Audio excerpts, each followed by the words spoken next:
What, and you guys can go around the table, you have to imagine a round table here, but what federal departments would you vote to eliminate? Well, I think I'd start with the Department of Education, since we have school boards that are elected in every municipality. Those school boards should actually have control of curriculum.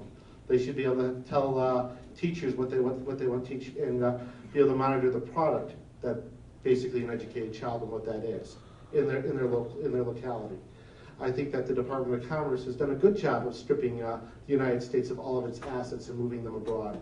I think it needs to go away. I think since 1978, the Department of Energy has spent a ton of money doing nothing.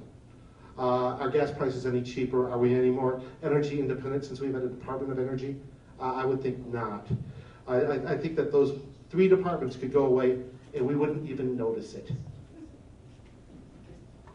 I have not identified particular departments which should be eliminated.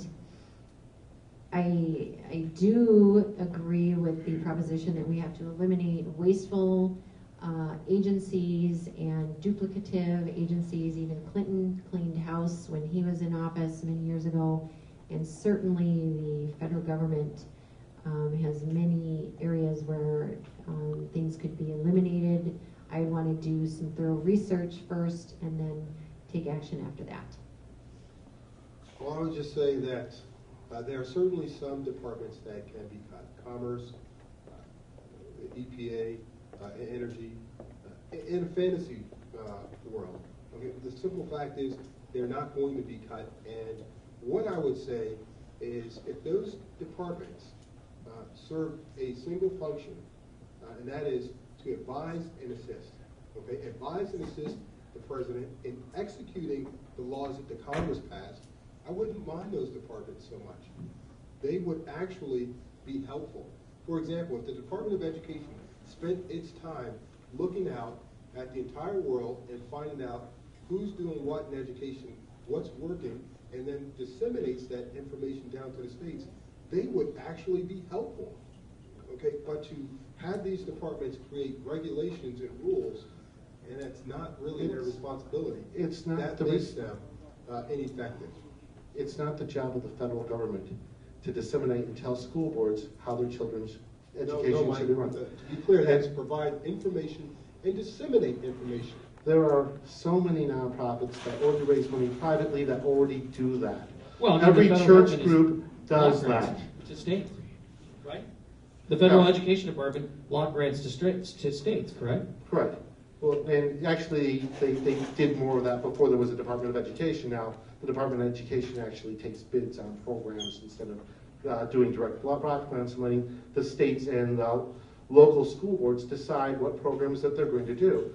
Gary Johnson, who's the governor of New Mexico, or former governor of New Mexico, said that we should have 50 education incubators, and that we can look at, see which state's doing best, and we can emulate the best states based on what they're doing, rather than centralizing and dictating down as federal government does, and telling people what they should be doing.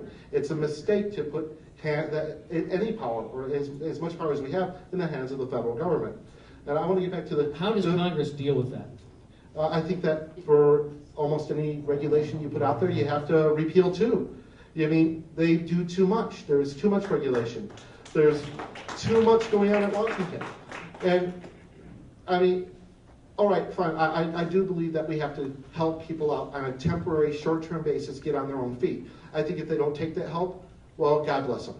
But we aren't responsible for their laziness. If there's actually a way for them to get out of poverty, and we've provided that for them, that's all we have to do. We don't have to do more. Okay. But when it comes down to taking on Pell Grants, which is one of the few things where kids who are from disadvantaged families help pay for college, and the escalating cost of college is a mistake.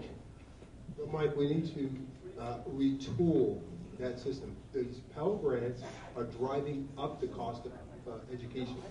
Okay, and you got a whole bunch of students out there in the Occupy movement that are living proof that they are being bankrupt by. Well, you could also say that the escalating cost of professors are bankrupting those college students. That's right. The cost of the facilities of the university are bankrupting the students. The fact that you want to take people and give them hope, I mean, what's the one thing that we can offer to beat 2000? That was a question earlier, is that we got to give people hope. We have to get them back in the system. We have to make them believe that they can have the American dream again, instead of sitting there and saying, it's hopeless, I'm just going to sit on my butt, collect a check, or do whatever I'm going to do and not be in there.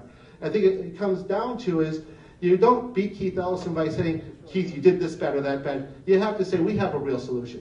We have a different solution. We're going to get you back on your feet. We're going to get this country moving together, and we're going to take a positive attitude. Sorry, I'm just going to let that sort of decay and then talk over it.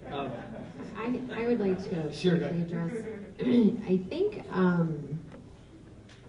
people have come to expect, quite honestly, too much from the government. We have here a Republican crowd, and yet we're looking to your congressperson or everybody in government to make everything all better. What I think we need to get back to is that, first of all, it starts, if you want things to go well, it starts with your family. It doesn't start with the government. It doesn't start with your teachers.